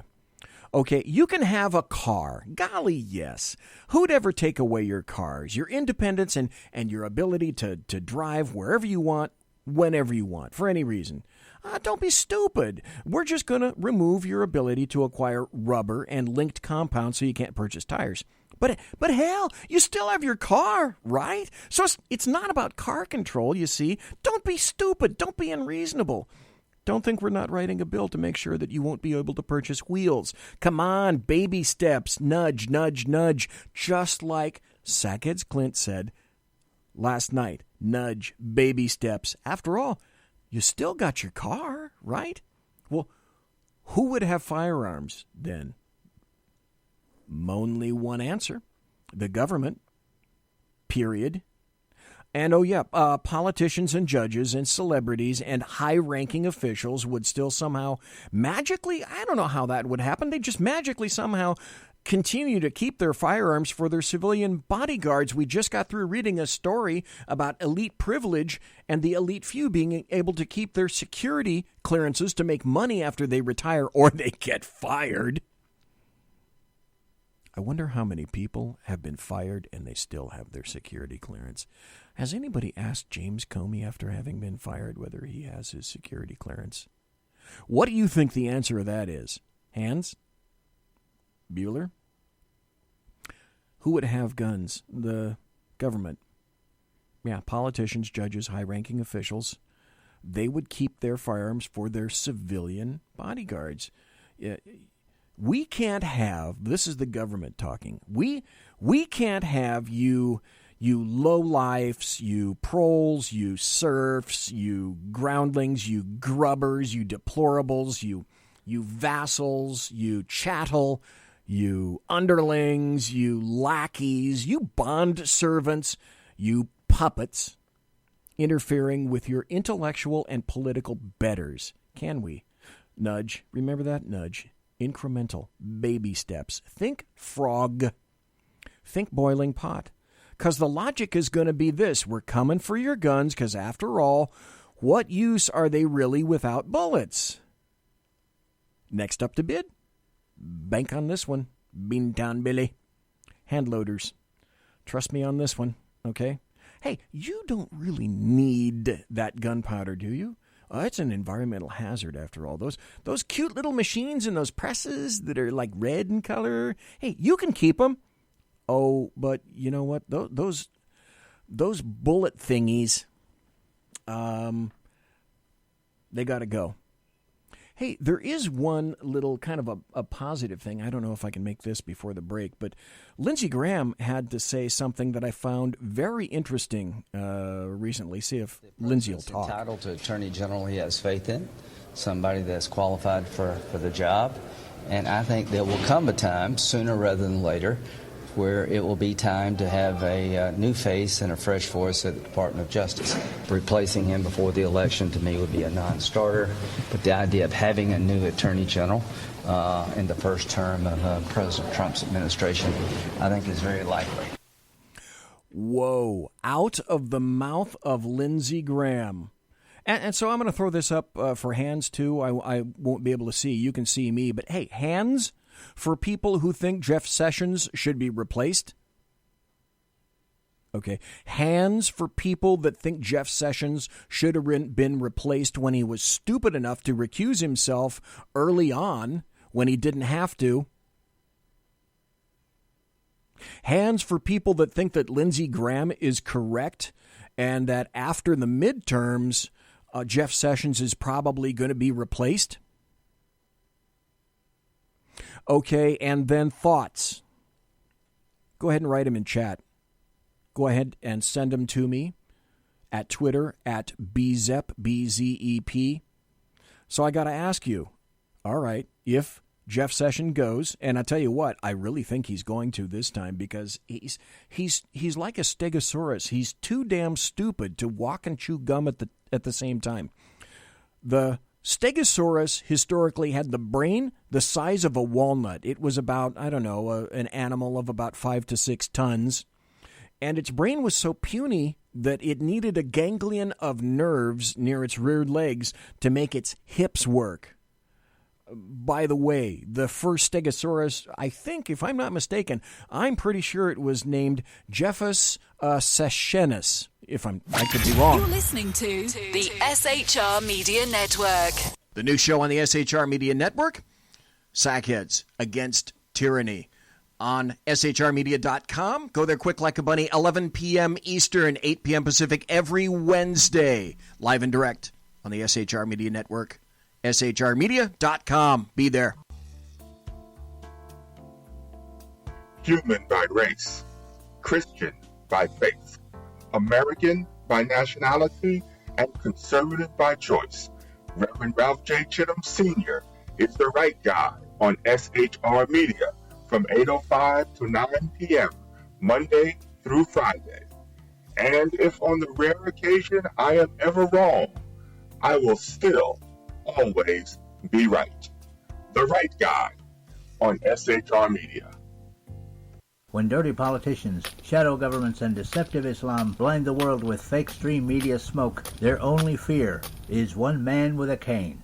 I'm Dave Milner. Join me through SHRmedia.com, HighPlainsTalkRadio.com, and the Western Free Radio Network at Spreaker, YouTube, and iTunes for a different perspective weekly on the Unpleasant Blind Guy. And catch me on Jeff Mitchell's EDL Radio on BlogTalkRadio.com. There's no surrender ever, because truth is not always pleasant. Hey, this is Michael Wright. And I'm Shannon Wright. Join us for The Right Way with Shannon and Mike, Monday through Thursday from 7 to 9 a.m. right here on SHR Media. Why are they joining us? For fun things like sports, politics. Oh, maybe some news and entertainment? And all kinds of other things. Money and recipes and events, all kinds of stuff. Yeah, so join us Monday through Thursday, 7 to 9 a.m. here on SHRmedia.com. Hey, who's going to take Sean's chair? I'll run the buttons if you want. The what? The slider what? thingies. The Those what? things. We have those? Yeah, right over there. Where? It's on the board. That damn technology. Fucking technology. I know. What are we going to call it? Call what? The show. What? The show. What show? The new show, Wednesdays. Every Wednesday on shrmedia.com. 11 p.m. Eastern, 8 p.m. Pacific. Sackheads. Against tyranny. There you go. Against tyranny. I like that. Let's do it. You guys are porked. Hello, I'm Tim Hart. I'm the guy BZ hires due to his shameless contract with the SHR Media Network to voice his promos. He'd like me to tell you that the bloviating Zeppelin's Berserk Bobcat Saloon radio show can be found on SHR Media Network, Spreaker, and YouTube every Tuesday and Thursday night at 11 p.m. Eastern and 8 p.m. Pacific, featuring right thinking from a left brain and doing the job the American media maggots won't. You'll find that the speech is free, but the drinks are not. There, in the saloon, just when safety pin manufacturers are running out of metal for the diapers of the leftists, BZ is sending his personal drones of freedom into the wheelhouses and ossicles of lovers of sovereignty and liberty nationally and globally. Broadcasting behind enemy lines in occupied California, BZ swears that no rights were harmed in the making of this promo. It's your business diva here, Melanie Collette. I am inviting you to a front row seat as I discuss some of the most intriguing details of wealth and finance with today's movers and shakers in the world of business. Listen in and discover financial truths on a global, domestic, and household scale. Uncover topics that will impact your wallet today and in the future. Money Talk with Melanie airs Monday through Friday, 5 p.m. East, 2 p.m. West, right here on SHR Media and High Plains Pundit Talk Radio. You can't afford to miss it. Conservative media done right. You're listening to the SHR Media Network.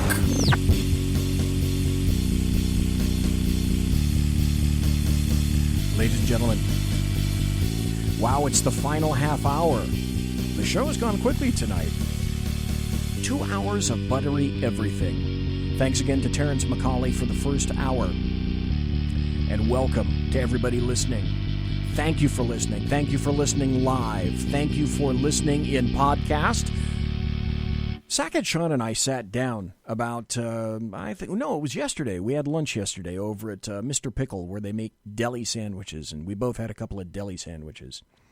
And we started looking at the analytics of SHR. There's a ton of analytics all over the place, and it would appear that live, we don't get, we get a fair, decent amount of hits live. We were both kind of rocked when we found out, you know where we get our hits? In podcast. Oh my God, in replays. We get, I thought I would get maybe, 75, 100. No, we get like up to 500 or 600 podcast hits almost per show. Now, the analytics are all over the board, and we've just recently taken on Periscope. Facebook is talking to us again. Spreaker. So you got to look at analytics all across the spectrum. Can you imagine? This is BZ talking technology right now, which is actually pretty frightening, but at least look at it this way. We're not having Sackheads Clint give you a lecture in this seat right now about analytics and technology, because he wouldn't sit in this seat right now, which is the truth. Okay, moving right along. Anyway, what I'm saying is thank you for increasing our hits, increasing our analytics. Thank you for listening to us live. Thank you ever so much for listening to me live. Thank you for being in the chat room. I really love to see an engaged chat room, and you guys have been active as hell all night. Thank you very, very much. I have to be honest, it makes doing the show a lot more fun. I enjoy the engagement with people that are here. I dig the hell out of that. So thank you ever so kindly. We're kind of moving up, and we were a little surprised about some of the numbers. We're hoping that if we get into the iTunes section for people like me that are dimwits about iTunes, iTunes doesn't have anything to do with video. iTunes is all about audio. So if we get accepted into iTunes, you'd have a massive backlog for the people that dig the Apple side of life, as opposed to me. I'm a PC side of life guy. But that would open up throw back the curtain for lots of people that would like to listen to the stuff on their Apple products, and that's cool. I want to get out to as many people as we possibly can. Got a lot of things at SHR that are coming around the corner. Can't tell you just yet, but we do have some interesting things coming. Here's another story. This happens to be from NPR, of all places. And it goes back to the thinking that you really can trust that DNC when it tells you something. Because here's the headline. DNC says attempted cyber attack wasn't Russia. It was a test from Michigan. Remember when the DNC complained, oh, we've been hacked? No, not in 2016. I'm talking about right now. The Democrat National Committee acknowledged today, Thursday, that an attempted cyber attack, it reported to the FBI, was actually a security test by friendly volunteers from Michigan. Morons.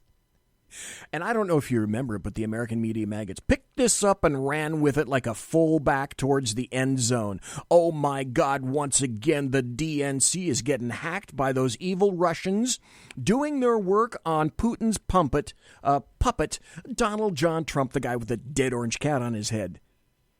Except that DNC security boss Bob Lord said in a statement that a third party launched a simulated phishing test on the party's voter database. One Lord had announced on Wednesday in what first appeared to be a warning about more foreign active measures this year.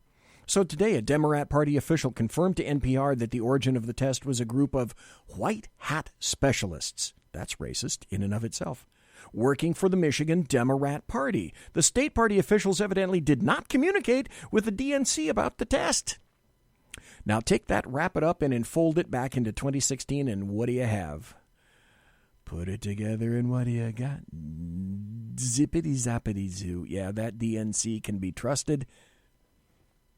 And all those American media maggots can be trusted, too. Remember earlier we were talking about Brett Kavanaugh.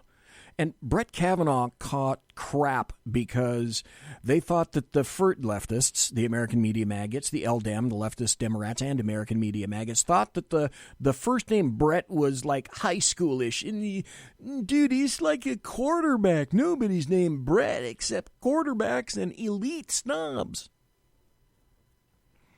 Well, I think I figured out, and I think you do too. You already know why it is that leftists and Democrats absolutely despise Judge Kavanaugh. And I'm going to let his words tell you exactly why they can't stand him. Because this is why I would want him on the Supreme Court. And it's the exact same reason that the LDAM don't want him on the Supreme Court. These are his words. The judge's job is to interpret the law, not to make the law or make policy. So read the words of the statute as written. Read the text of the Constitution as written. Mindful of history and tradition.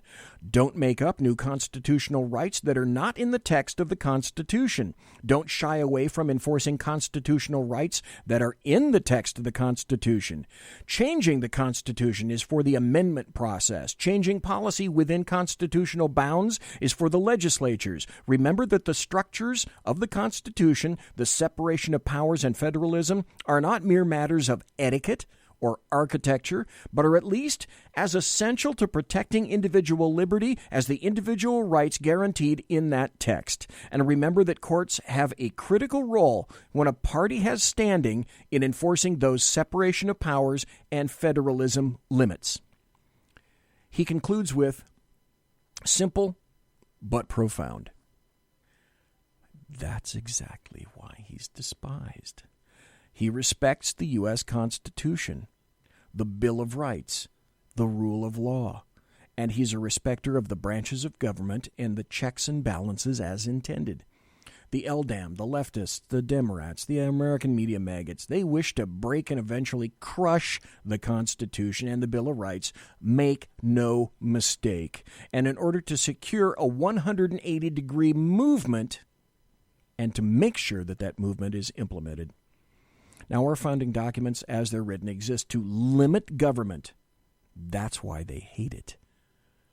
If you read the Constitution and you're aware of it and you understand the Bill of Rights, our founding documents, as they are written, state clearly they exist to limit the powers of government and to expand individual rights and freedoms. They're written in terms of what the government cannot do to the people as positive versus negative rights. Our rights come from God, as I've said many times, and not government. And that's precisely what the LDAM don't want. They wish to geometrically expand the powers of government, and by doing so, the rights of the individual need to be tamped down. They need to diminish and eventually maybe even disappear. They wish to replace God with government. This is entirely unacceptable, and I say that's why it is all worth the upcoming fight. Make sure, don't doubt this for a moment. There is an upcoming fight. If you think this is brutal right now, if you think people are classless and tasteless right now, wait until September 3rd. Wait for the day that you see what people really think of a classy individual like Brett Kavanaugh. They won't stop. The lies will continue. He will get confirmed. I think you can take that to the bank. But it won't stop, which is why I'm not going to stop, which is why I will be here every Tuesday and Thursday night. Unless I get my factory-issued heart attack, which is probably not too terribly far around the corner at this point. Here's an opinion piece. This is from The Hill. You remember these days that it's on CNN, MSNBC, blah, blah, blah, blah, blah, blah, blah.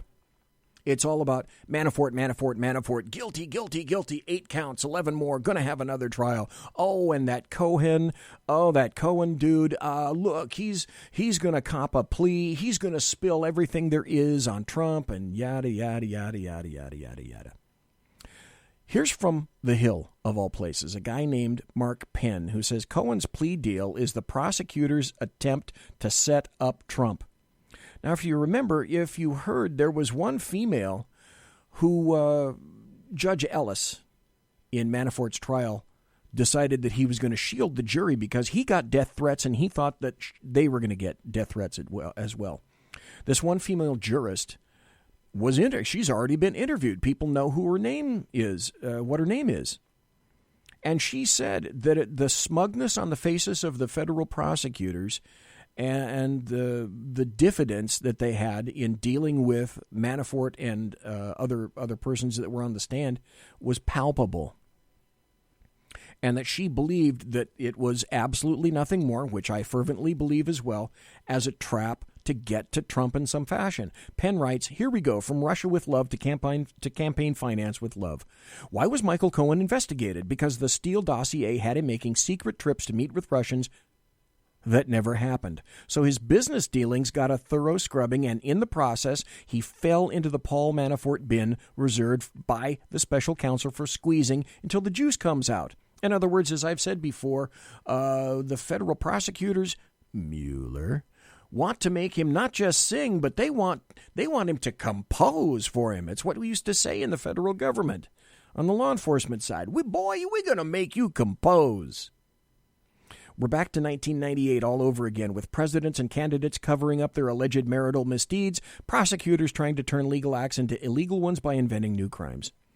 The plot to get President Trump out of office thickens, as Cohen obviously was his own mini crime syndicate and decided that his betrayals meant he would be better served turning on his old boss to cut the best deal with prosecutors that he could, rather than holding out and getting the full Manafort treatment. That was clear the minute he hired attorney Lanny Davis, who does not try cases and did past work for Hillary Clinton. Boy, that was a good decision, wasn't it? Cohen had recorded his client trying to entrap him, sold information about Trump to corporations for millions of dollars while acting as his lawyer, and did not pay taxes on millions and millions and millions of dollars. This is kind of interesting in concert.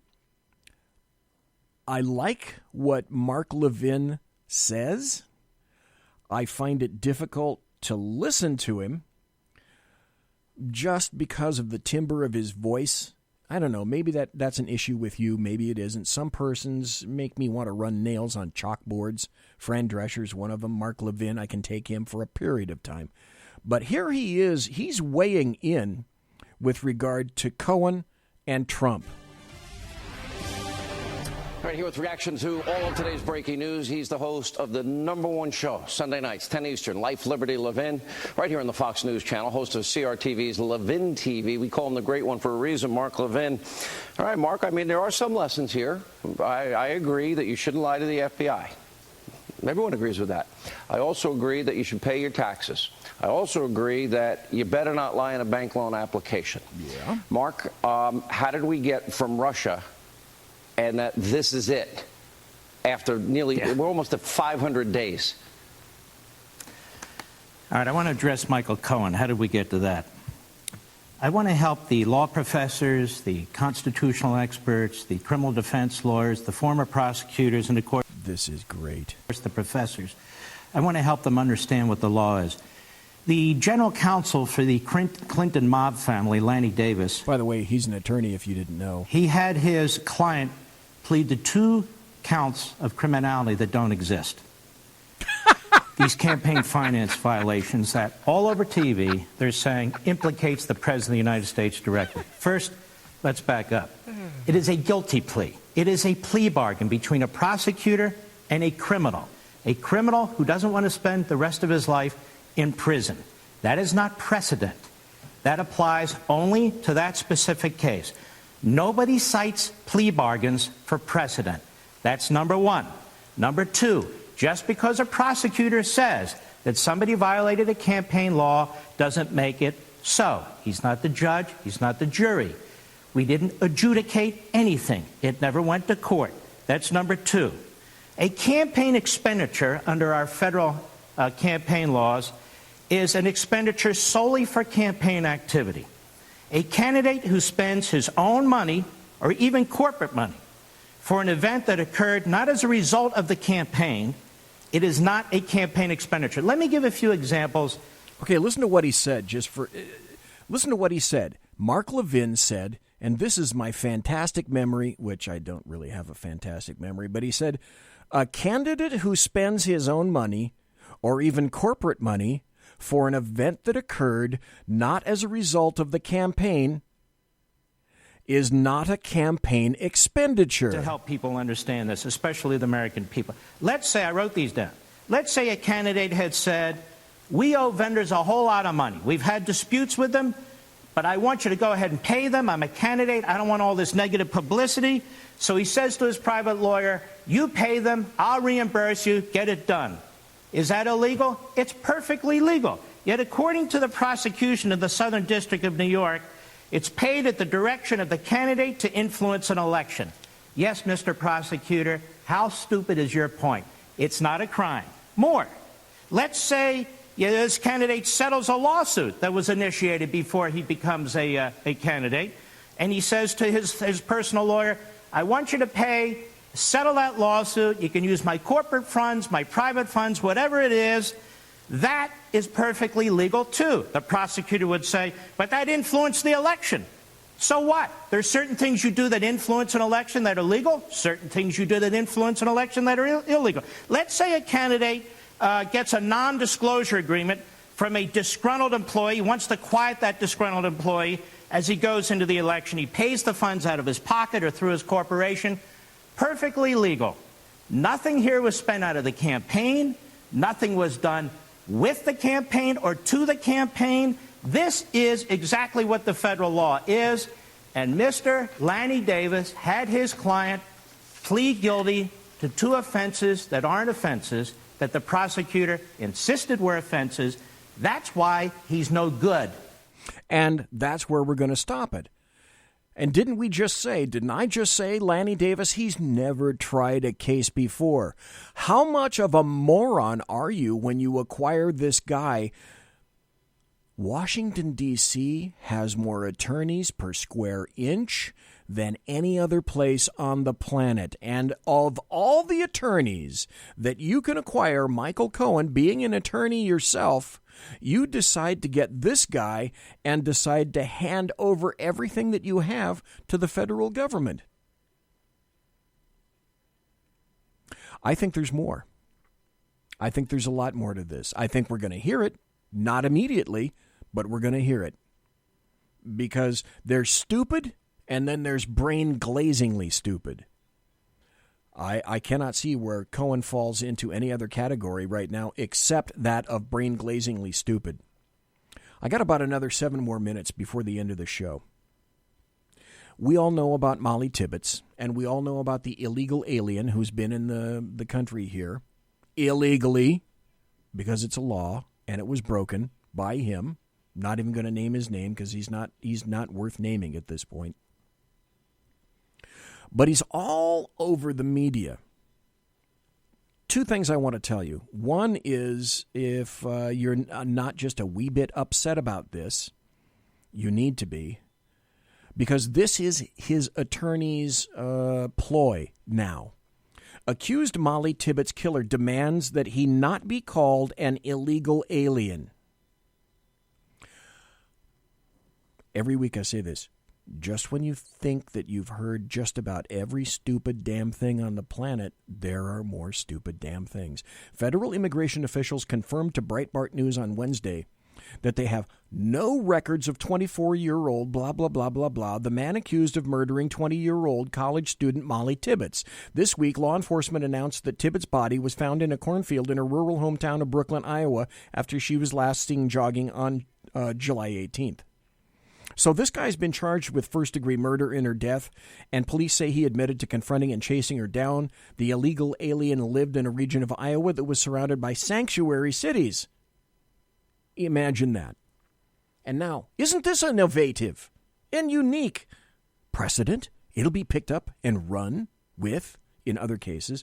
Now his attorney is seeking a gag order to prevent the government from referring to the accused killer as an illegal alien or illegal immigrant, claiming he has legal status to be in the United States. Prove it.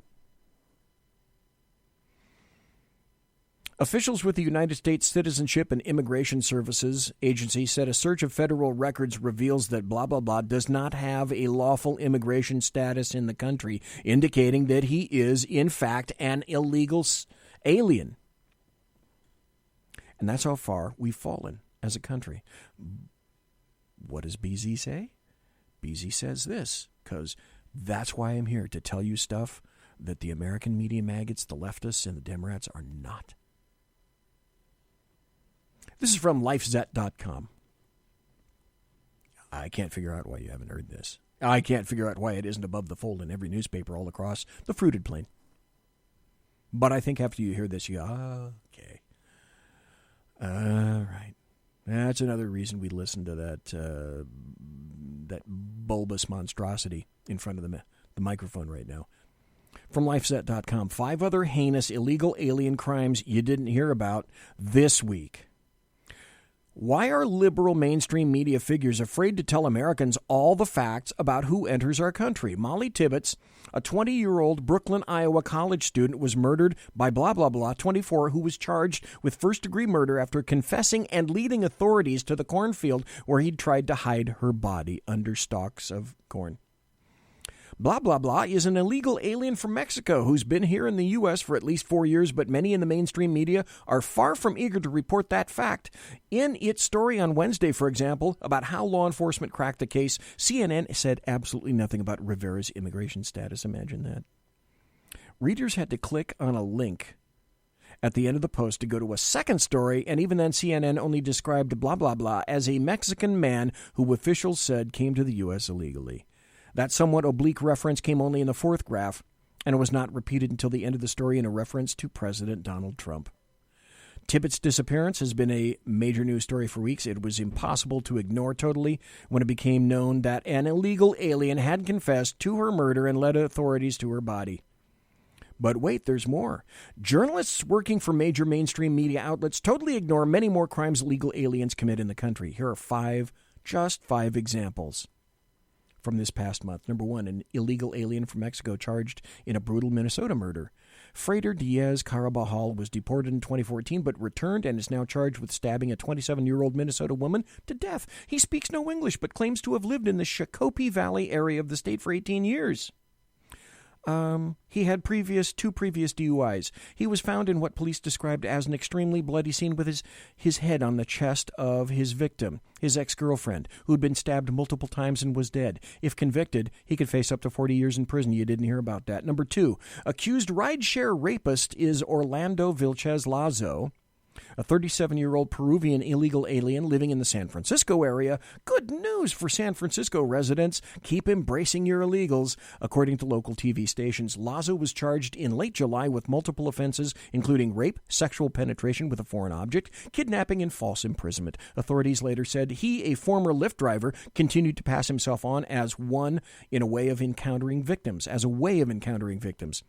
Officials with U.S. Immigration and Customs Enforcement, ICE, say they're going to deport Lazo if he's released from local custody, but since San Francisco's a sanctuary city, it's not clear how they're going to know when he is released. Number 3, illegal alien from Mexico charged with raping an 11-year-old Arkansas girl.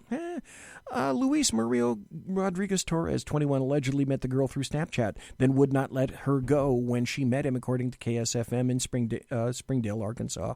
Number 4, convicted and deported murderer caught near El Paso. Jose Santos Diaz Hernandez, a 42-year-old Salvadoran, fled Customs and Border Protection officials when he and another man were observed crossing illegally into the U.S. Diaz Hernandez previously served 7 years in a Texas prison for a 2002 murder in Houston, according to the El Paso Times. He's charged with re-entering the U.S. illegally, a felony punishable up by 20 years in prison. Convicted sex offender caught re-entering U.S. illegally.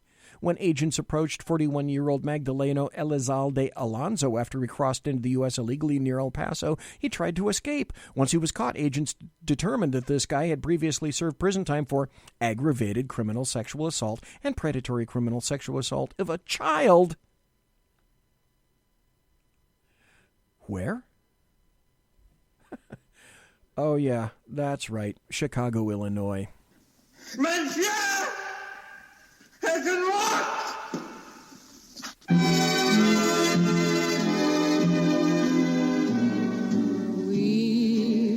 Ladies and gentlemen, boys and girls, children of all ages, thank you ever so kindly for listening to the Bloviating Zeppelin's Berserk Bobcat Saloon radio show, live and direct right here on the SHR Media Network. If you want to contact me, you can find me on Twitter at bzep, on my blog at bloviatingzeppelin.net. My original intro music is by Possessed Tranquility. You can find them at reverbnation.com. Promotional consideration, of course, as per normal, is by the Lockheed Martin Skunk Works, by the Boeing Company, if it ain't Boeing, I ain't going, and of course by Pratt & Whitney Engines, who produce Thrust, you can trust. Thanks to my personal KC-135 Kettle One refueling team, with whom I will be consorting in less than an hour, and I want to thank Terrence McCAULEY for being on here tonight. I want to emphasize this. I want to thank you for being in chat. I want to thank you for listening live, and I want to thank every one of you for listening in podcast. So I'll tell you what, you have a great weekend. You have a blessed weekend. God bless. Take care. You all be safe. Come back next Tuesday.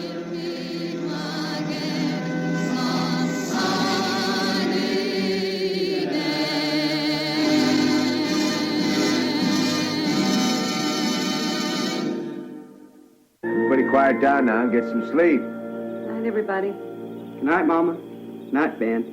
Good night, everyone. Good night, Mama. Good night, Daddy. Good night, children. Good night, Daddy. Good night, Elizabeth. Good night, John Boy. Good night, Jim Bob. Good night, Jim Bob. Good night, Jim Bob. What's going on? I was asleep. What's everybody doing? Good night. Good night, Jim Bob. Go to sleep.